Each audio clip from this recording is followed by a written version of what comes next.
ஆனா யூதர்கள் மட்டும் நீங்க பாத்தீங்கன்னா எங்கேயுமே கிடையாது. அவங்க எப்படின்னா ஒரு பிராமின் சமூகத்தை மாதிரி ஒரு சாதி. இப்ப நான் கிறிஸ்தவர் ஆகலாம், நான் முஸ்லீம் ஆகலாம், நீங்கள் முஸ்லீம் ஆகலாம், நீங்கள் கிறிஸ்தவர். ஆனா யாருமே பிராமணர் ஆக முடியாது. யாரும் இந்திய சாதி யாருமே ஒரு செட்டியார் ஆக முடியாது, நாடார் ஆக முடியாது, கவுண்டர் ஆக முடியாது, தேவர் ஆக முடியாது, பல்லர் ஆக முடியாது, பறையர் ஆக முடியாது.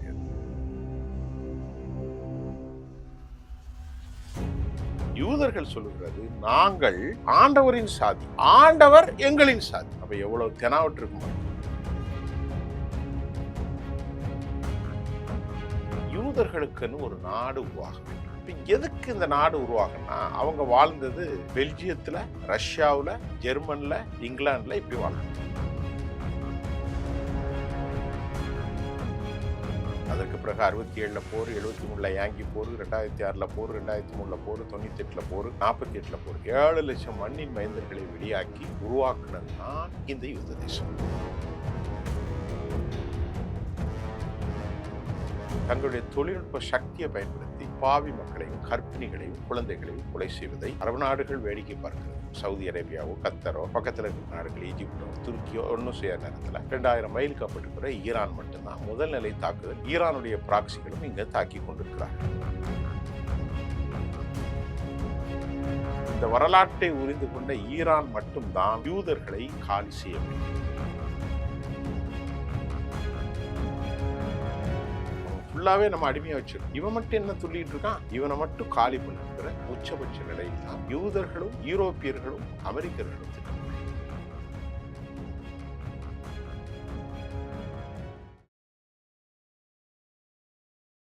ஆண்டுதோறும் எண்ணற்ற மருத்துவ மாணவர்களை உருவாக்கி வரும் நாமக்கல் குறிஞ்சி அகாடமியில் ஒரு வருட சிறப்பு நீட் ரிப்பீட்டர் பயிற்சி, தமிழ் மற்றும் ஆங்கில வழி வகுப்புகள் தனித்தனியாக வருகின்ற 4/6/2026 முதல் தொடங்குகிறது. சிட்டாசிஸ் தமிழர் 4.0 அணிகளாய் திரள்வோம், அமைப்பாய் உயர்வோம். ஜூலை 24-25 ஹில்டன், சென்னை. ஹாய் யூஸ், இன்னைக்கு நம்ம இன்டர்வியூல நம்முடன் இருந்திருக்க சிறப்பு விருந்தினர் சர்வதேச செய்தி ஆய்வாளர் திரு சுஃபின் அவர்கள். வாங்க பேசுவோம் சார். வணக்கம் சார். வணக்கம் டேவிட் சார். ஈரான் அமெரிக்க இஸ்ரேல் போர் ஆரம்பிச்சு 100 நாள் தாண்டி போகுது. ஆனா இங்க மக்களோட கேள்வி என்னன்னா, ஈரானுக்கும் இஸ்ரேலுக்கு என்னதான் பிரச்சனை? இஸ்ரேல் உளவு பாக்குறாங்க, ஆனா உளவு பார்த்தும் தோத்து போறாங்க. உண்மையாகவே இஸ்ரேலுக்கும் ஈரானுக்கும் என்னதான் பிரச்சனை, வரலாறு என்ன சொல்லுது அப்படின்னு ஒரு கேள்வி கேட்கறாங்க சார். இப்போ இது ஒரு வரலாற்று செய்தி நீங்க இப்ப கேட்கறது. இப்ப யூதர்கள் யார், கிறிஸ்தவர்கள் யார், இஸ்லாமியர்கள் யார், ஒரு கேள்வி வரும். இப்போ கிறிஸ்தவர்கள் உலகத்துல எல்லா சமூகத்திலயும் இருக்காங்க. இந்திய கிறிஸ்தவர்கள், கொரிய கிறிஸ்தவர்கள், அமெரிக்க கிறிஸ்தவர்கள், சீன கிறிஸ்தவர்கள், இஸ்லாமியர்கள், அரபுகள், அமெரிக்க அரபுகள், அமெரிக்க முஸ்லீம்கள், யூரோப் முஸ்லீம்கள், இந்திய முஸ்லீம்கள், கொழும்பு இப்படி இருக்காங்க. ஆனா யூதர்கள் மட்டும் நீங்க பாத்தீங்கன்னா எங்கேயுமே கிடையாது. அவங்க எப்படின்னா ஒரு பிராமின் சமூகத்தை மாதிரி ஒரு சாதி. இப்ப ஒருவன் யாரா இருந்தாலும் சரி, இந்தியாவை எடுத்துக்கிடுங்க, அவர் பறையராக இருப்பார், அவர் கிறிஸ்தவ பறையராக இருப்பார், நாடாராக இருப்பார், அவர் கிறிஸ்தவ நாடாக இருப்பார், ஒரு பிரிட்டிஷ்காரராக இருப்பார், அவர் கிறிஸ்தவராக இருப்பார். இஸ்லாமியர்களில் பல சமூகம், மலையாளி முஸ்லீம் இருக்காங்க, தமிழ்நாட்டு முஸ்லீம் இருக்காங்க, சாதி கிடையாது, ஆனால் மலையாளி இருக்கு, வெஸ்ட் பெங்கால் முஸ்லீம், உத்தரப்பிரதேச முஸ்லீம், அது லண்டன்ல இருக்கக்கூடிய முஸ்லீம் இருக்கான், சவுதி அரேபியா முஸ்லீம் இருக்கான், எஜிப்து முஸ்லீம் இருக்கான், ஈரான் முஸ்லீம் இருக்கான், ஈராக் முஸ்லீம் இருக்கான். அப்ப இவர்கள் என்னவென்றால் இது ஒரு கட்டமைப்பு தெரியுது. இந்த 3 பேரும் யார் அப்படின்னா ஆப்ரஹாம் வழித்தொண்டர்கள். உங்களுக்கு தெரியும் ஆப்ரஹாம் யாருன்னா மூல பிதா. அவரை ஏன் அந்த 3 பேர் நேசிக்கிறாங்கன்னா, அவர் இல்லை ஒரு கடவுள், இறைவன் ஒருவனை தவிர, பிதா ஒன்றை தவிர வேறொரு கடவுள் இல்லை. ஆகவேதான் பைபிள்ல ஆதி ஆகமத்துல அவருக்கு முதல் அந்தஸ்து கொடுத்தார் ஆப்ரஹாம். இந்த ஆப்ரஹாமினுடைய வழித்தொண்டர்கள், அதற்கு பிறகு ஈசாக்கு, இசுஹாக்கு, 12 வழித்தொண்டர்கள், 12 கோத்திரங்கள். அவற்றில் வந்த ஒரு கோத்திரம் தான் யூதா கோத்திரம். அதிலிருந்து வந்ததுதான் யூதாஸ். யூதர்கள் யார் என்றால், இந்த 12 கோத்திரங்களில் வந்த ஒரு குறிப்பிட்ட சதவீதத்துக்கு மேல் அவர்கள் யாரும் யூதர்கள் கிடையாது. அவங்க என்ன சொல்றாங்கன்னா, இவ்வளவு பேர் தான் யூதர்கள். எப்படி 3% இருக்கக்கூடிய பிராமணர்கள், இப்ப நீங்க பிராமணர் ஆக முடியாது, நானும் பிராமணர் ஆக முடியாது. இப்ப நான் கிறிஸ்தவர் ஆகலாம், நான் முஸ்லீம் ஆகலாம், நீங்கள் முஸ்லீம் ஆகலாம், நீங்கள் கிறிஸ்தவ. ஆனால் யாருமே பிராமணர் ஆக முடியாது. யாரும் இந்திய சாதி யாருமே ஒரு செட்டியார் ஆக முடியாது, நாடார் ஆக முடியாது, கவுண்டர் ஆக முடியாது, தேவர் ஆக முடியாது, பல்லர் ஆக முடியாது, பறையர் ஆக முடியாது. அது மதம் மாறான சமூகம் மாற முடியாது. இதை மாதிரி எவரும் யூதராக முடியாது. பிராமணர்கள் மட்டும் இல்லை, பிள்ளைமரம் ஆக முடியாது, தேவமரம் ஆக முடியாது, நாடார் ஆக முடியாது, எதுவுமே ஆக முடியாது. அது மாதிரி எவனும் யூதராக முடியாது. அப்ப எதுக்கு அப்படி வச்சிருக்கான் அப்படின்னா, உங்களுக்கு நல்ல ஒரு இன்ட்ரெஸ்டான சப்ஜெக்ட். யூதன் என்ன சொல்றான்? நாங்கள் ஆண்டவருக்கு சொந்தமானவர்கள். மற்றவன்லாம் சாதி இருக்கியா? பிதா யாருடைய சாதி? யூதன். இது கொஞ்சமாவது அறிவு இருக்கா? நான் கேட்கிறேன். அல்லாஹ் யாருடைய ஆளு? அரபுக்காரன் சொல்றான் எங்க ஜாதி, அப்படி சொல்லலாம். பிதா யாரு? எங்களுக்குள்ளவன் யூதன். யூதர்கள் சொல்லுகிறது நாங்கள் ஆண்டவரின் சாதி, ஆண்டவர் எங்களின் சாதி. அப்ப எவ்வளவு தெனாவட்டு இருக்கும் பாருங்க. அப்ப அப்படி நான் ஒரு கொஞ்சம் அறிவை கொண்டு சிந்திச்சு பாருங்க. ஆண்டவனுக்கு சாதி இருந்தால் அவன் தான் சாதிக்கு தான் சாதகமா இருப்பான். அப்படிப்பட்ட ஒரு ஆண்டவன், அப்படி ஒரு படைப்பாளன், அப்படி ஒரு பிதா நமக்கு தேவையா? இன்னைக்கு முருகன் எடுத்துக்கிடுங்க, தமிழ் கடவுள் என்று சொல்கிறோம்.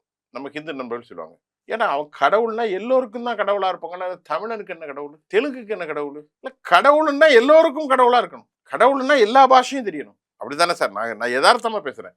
அது என்ன முஸ்லீம் கடவுள்? அல்லான்னு சொன்னா என்ன அரபு நாட்டுக்கு மட்டும் கடவுள்? எல்லோருக்கும் அல்லாவாக இருக்கணும், எல்லோருக்கும் பிதாவாக இருக்கணும், எல்லாருக்கும் பரமாத்மாவாக இருக்கணும், எல்லாருக்கும் பரமேஸ்வரனாக இருக்கணும். ஆனா அதே கடவுள் அதே கத்தம் சொல்லிக்காசே முன்னாடி வந்து கிரேக்கனும் பாரசனும் வந்து எந்த ஒரு வேறுபாடும் எல்லாரும் என் முன்னாடி ஒண்ணுதான் அப்படின்னு. அதான் இப்ப யூதர்களை வச்சு சொல்லிட்டேன். இப்ப முஸ்லீம்களா எல்லாரும் மாறலாம், கிறிஸ்தவனா எல்லாரும் மாறலாம், யூதரா யாரும் மாற முடியாது. இந்த 3 பேருடைய மூத்த பிதா யாரு? ஆபிரகாம். ஆபிரகாமுடைய வழித்தொண்டர்கள் தான் இவர்கள். ஆனால் இவர்கள் எல்லா சாதியிலும் இருப்பாங்க. இப்ப ஒரு 2000 வருஷத்துக்கு அப்புறம் இந்த சம்பவம் வந்து ஆபிரகாமுடைய காலம் 4000 ஆண்டு, இயேசுநாதருடைய காலம் 2000 ஆண்டு, முகமது நபியுடைய காலம் 1500 ஆண்டு, மோசையுடைய காலம் 4000 வருஷம். மோசைக்கு முன்பு நோவா வந்தாரு, யோனா வந்தாரு, நிறைய தீர்க்கதரிசிகள்லாம் வந்தாங்க. அதெல்லாம் விட்டுருங்க, அது பைபிள் கதை. இப்போ அவங்க இங்க இருந்து உலகம் உள்ள போயிட்டாங்க. யாரு? எங்கேயுமே கிடையாது. கொஞ்சம் பேர் அமெரிக்கால இருந்தான், கொஞ்சம் பேர் இந்தியாவில் கொச்சின்ல இருந்தான், நிறைய பேர் ஜெர்மன்ல இருந்தான், ஐரோப்பால இருந்தான். 1917க்கு அப்புறம் 1895ல சியோனிசம் அப்படிங்கிற ஒரு தத்துவம் உருவாகும். சியோனிசம் என்பது யூத தத்துவம். அவங்க தான் முதலாக ரூஸ்வெல்ட் அவர் தான் இந்த தத்துவத்தை கொண்டு வந்து யூதர்களுக்குன்னு ஒரு நாடு உருவாக வேண்டும். இப்ப எதுக்கு இந்த நாடு உருவாகுன்னா, அவங்க வாழ்ந்தது பெல்ஜியத்துல, ரஷ்யாவுல, ஜெர்மன்ல, இங்கிலாந்துல இப்படி வாழ்ந்தாங்க. அங்கங்க கொஞ்சம் கொஞ்சம் பேர் இருந்தாங்க. அங்க உள்ள கிறிஸ்தவர்களுக்கு இவர்களை பிடிக்காமல் போனது. எதற்கு பிடிக்கல ஐரோப்பிய மக்களுக்கு அப்படின்னா, அதற்கு முன்பு இவர்கள் ஹொலோகாஸ்ட் என்கிற படுகொலைக்கு உட்படுத்தப்பட்ட சம்பவம் ஹிட்லரால. உங்களுக்கு தெரியும். அதுக்கப்புறம் ஹிட்லர் போயிட்டாரு, கில்லட்டின் இயந்திரத்தை கொண்டு வந்தாரு, 60 லட்சம் பேர் அதெல்லாம் விட்டுட்டு இங்க வந்துட்டாங்க. இங்க வந்தாலும் இவங்க திருந்துற மாதிரி தெரியல. வட்டிக்கு கடன் கொடுக்கிறது யாரு? யூதர்கள். அங்குள்ள கிறிஸ்தவர்களை தவறா பேசுறது, இவர்களுக்கு ஒரு காலனி ஒதுக்கி கொடுத்துட்டாங்க யூரோப்பியர்கள். இவர்கள் சரி வர மாட்டார்கள். நம்முடைய ஆண்டவராகி இயேசுவை கொண்டவர்கள். அது மட்டும் இல்லாம வட்டிக்கு பணம் கொடுக்குறான். 2 பேரும் நல்லா இருந்தா பிரிக்க மாட்டேங்குது, பிரிச்சு விடுறான். இப்படி ஆதிக்கம் செலுத்தி ஒரு காலகட்டத்தில் தங்களுக்கென ஒரு தேசம் உருவாகும் அப்படின்னு அவங்க உருவாக்கின தேசம்தான் பலஸ்தீனம். அப்ப அந்த பலஸ்தீனம் பிளாத்தியர்கள் என்று சொல்லப்படும். நீங்கள் பார்த்திருப்பீர்கள், பைபிளை வாசிப்பீர்கள். அவர்கள் இஸ்லாம் ஆவதற்கு முன்பு அவர்கள் அந்த நாட்டில் வாழ்ந்த பூரண குடிகள் தான் இன்னைக்கு இருக்கிறாங்க இல்லையா, காசாவில் அந்த மக்கள். இப்ப அன்றைக்கு உத்மானியா பேரரசு 1917 வீழ்ச்சி அடைகிறது. அப்போது அமெரிக்காவும் இங்கிலாந்தும் உடனடியாக யூதர்களுக்கு ஒரு நாட்டை உருவாக்கி, நான் ஷார்ட்டா தான் சொல்றேன், அது ஒரு பெரிய ஆண்ட்ரூ பால்ஃபர் ஒப்பந்தம்லாம் இருக்கு, பால்ஃபர் ஒப்பந்தம் அதெல்லாம் இல்லை, ஷார்ட்டா சொல்லிடுறேன். இவர்களுக்குன்னு ஒரு நாட்டை உருவாக்கிட்டாங்க. அப்பவே அமெரிக்கா தங்களோட ஆதரவு கொடுக்க ஆரம்பிச்சிட்டாங்க. அமெரிக்கா தான் கொண்டு வச்சது, ஆதரவு கொடுக்கல, அமெரிக்கா தான் கொண்டு வச்சது. ட்ரூமன் என்பவர் அமெரிக்காவுடைய பிரசிடென்டாக இருந்தார். இவர்களை கொண்டு வைத்து 1948ல அமெரிக்கா 7 லட்சம் அரபுகளை வெளியேற்றி இவர்களை கொண்டு அந்த ஊர்ல கொண்டு வைக்கிறாங்க. அந்த ஊர்ல கொண்டு வைக்க முன்னால அந்த பாவப்பட்ட அரபுகள் இருக்காங்க பாருங்க, அங்க பெட்ரோல் கிடையாது, ஆடு மாடை மேய்ச்சிட்டு இருந்தாங்க, ரொம்ப வறுமை. இந்த மக்களை விரட்டி வந்தோம், நீங்க எங்க நாட்டுக்கு வாங்க, நீங்க யூதர்கள் தானே, நீங்க ஆபிரகாமுடைய வழித்தோன்றல்கள் தானே. கொஞ்சம் கொஞ்சமா இடத்த கொடுத்தாங்க. யூதன் என்ன பண்ணா, கொஞ்சம் கொஞ்சமா இடத்த சொந்தமா வாங்கிட்டான். அப்ப பெரிய சட்ட திட்டங்கள்லாம் ஒண்ணும் கிடையாது. கொஞ்சம் கொஞ்சமா அவங்கள்ட்ட இருந்து பணத்தை கொடுத்து இடத்த வாங்கி ஆக்கிரமிச்சு, இதுதான்டா சமயம் அவங்களுடைய வறுமையை பயன்படுத்தி ஆக்கிரமிப்பு செய்த லேண்டு தான் இன்னைக்கு இருக்கக்கூடிய இஸ்ரேல். அமெரிக்கா ஆயுதங்களை கொடுத்து போர் செஞ்சு ஒரே நாள்ல 7 லட்சம் அரபுகளை வெளியேற்றினான். இதுதான் அவர்களின் துயரம். அதற்கு பிறகு 67ல போர், 73ல யாங்கி போர், 2006ல போர், 2003ல போர், 98ல போர், 48ல போர், 7 லட்சம் மண்ணின் மைந்தர்களை வெளியாக்கி உருவாக்குனது தான் இந்த யூத தேசம். அப்போ 52% அவர்களுக்கும் 49% பூரண குடிகளுக்கும் கொடுக்கப்படுகிறது பலஸ்தீனியர்களுக்கு. அப்ப யுஎன் இந்த ஐநா சபை ஒரு தீர்மானத்தை போடுது, இரட்டை நாடுகள். ஒரு நாடு யூத நாடு, இன்னொரு நாடு எது நாடு? பாலஸ்தீன நாடு. அப்ப யூதர்களுக்குன்னு ஒரு நாடு கொடுத்தா பலஸ்தீனர்களுக்குன்னு ஒரு நாடு கொடுக்கணும் இல்ல? இன்னைக்கு வரைக்கும் கொடுக்கல. இதுதான் போராட்டம். ஆனா சார் இந்த ஒரு நீங்க என்ன இப்ப கேட்டீங்கல்ல, என்ன கேட்டீங்க? ஈரான் ஏன் அவர்களை வெறுக்கிறார்கள்? இதுதான் காரணம். ஈரான் சொல்றது, ஈரான் முஸ்லிம்கள், அவங்க இந்த ஷியா முஸ்லிம்கள், முஸ்லிம்கள்ல வேறு பிரிவு, அதை பத்தி நம்ம தனியே பேசுவோம். எத்தனை பிரிவு இருக்கு, கிறிஸ்தவர்களில் கத்தோலிக்கர்கள், அப்படி நம்ம பேசுவோம். இந்த டாபிக் அது வேணாம். இப்ப அதனால்தான் உலகம் முழுவதும் யூதர்களை வெறுக்கிறார்கள். கொஞ்ச நெஞ்ச கொலை இல்லை. இந்த போர்ல கூட 41,000 81,000 பாவப்பட்ட மக்களை கொலை செய்தார்கள். 1,00,000க்கு மேல 2,00,000 பேரை அப்பாயா காலி பண்ணாங்க. ஆயுத பலத்திலும் அறிவிலும் கூடியவர்கள் யாரு? யூதர்கள். தங்களுடைய தொழில்நுட்ப சக்தியை பயன்படுத்தி அப்பாவி மக்களையும் கர்ப்பிணிகளையும் குழந்தைகளையும் கொலை செய்வதை அரபு நாடுகள் வேடிக்கை பார்க்கிறது. சவுதி அரேபியாவோ கத்தரோ பக்கத்தில் இருக்கிற நாடுகள் ஈஜிப்டோ துருக்கியோ ஒன்றும் செய்யாத நேரத்தில் 2000 மைலுக்கு அப்பட்டிருக்கிற ஈரான் மட்டும்தான் முதல் நிலை தாக்குதல்.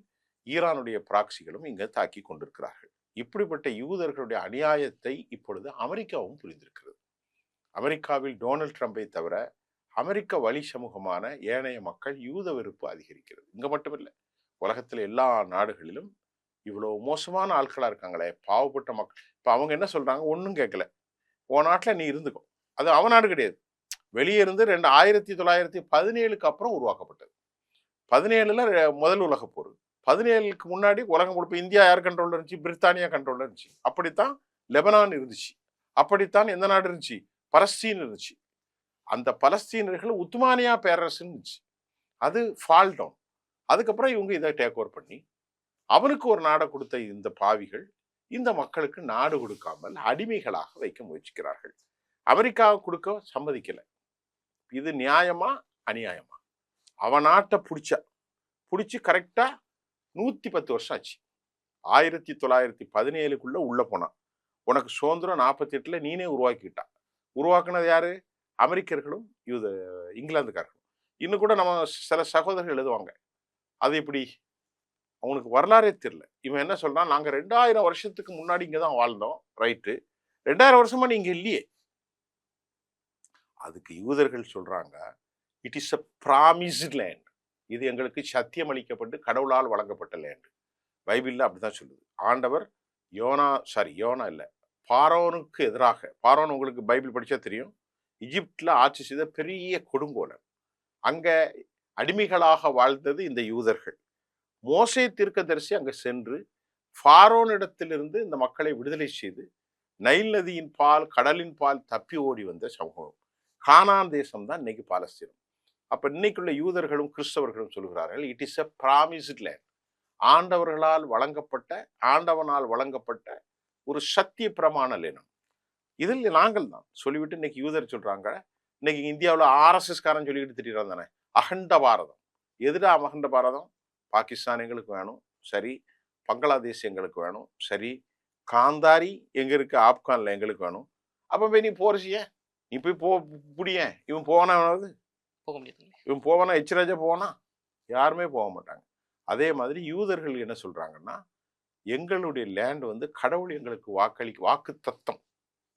அது இங்க மட்டும் இல்ல, எகிப்து எங்களுக்கு ஒரு பகுதி வருது, அது மாதிரி ஜொர்டான் எங்களுக்கு வருது, சிரியாவில் எங்களுக்கு இருக்கு, பலஸ்தீன் முழுவதுமே எங்களுக்கு தான், லெபனானும் எங்களுக்கு தான். இப்படி சொல்லிதான் இப்ப மக்களை அவங்க அடிமைப்படுத்துறாங்க. இந்த போருடைய எல்லை இதுதான். இப்போ உங்களுக்கு புரிஞ்சுக்கிட்டா, இதனால ஈரான் தான் நீங்க கேட்ட கேள்வி, ஈரான் ஏன் வெறுக்கிறது? இந்த வரலாற்றை உறிந்து கொண்ட ஈரான் மட்டும்தான் யூதர்களை காலி செய்ய வேண்டும். அதான் சார் என்னோட கேள்வியும் அதான் சார். இப்போ இஸ்ரேல் நாடு ஈரான் எதிர்ப்பு ஒரே காரணம் தான், அவங்க ஆக்கிரமிப்பு பண்ணி அந்த இடத்த எடுத்துட்டாங்க அப்படின்னு. இது வரலாறு. நான் சொன்னது மித்து இல்ல, அது வரலாறு. படிச்சு பார்த்தா தெரியும். ஆனா ஈரான் வேணா எதுக்குறாங்க, மத்தபடி இந்த வளைகுடா நாடுகள் மத்த எந்த நாடுமே இந்த ஒரு பிரச்சனைக்கு குரல் கொடுக்கதே கிடையாது. அமெரிக்கா சப்போர்ட் தான் பண்றாங்க. வளைகுடா நாடுகள்ல நான் உங்ககிட்ட பேசும்போது ஒரு வரலாற்றை சொன்னேன். முஸ்லிம்கள், பல முஸ்லிம்கள் இருக்கிறார்கள்.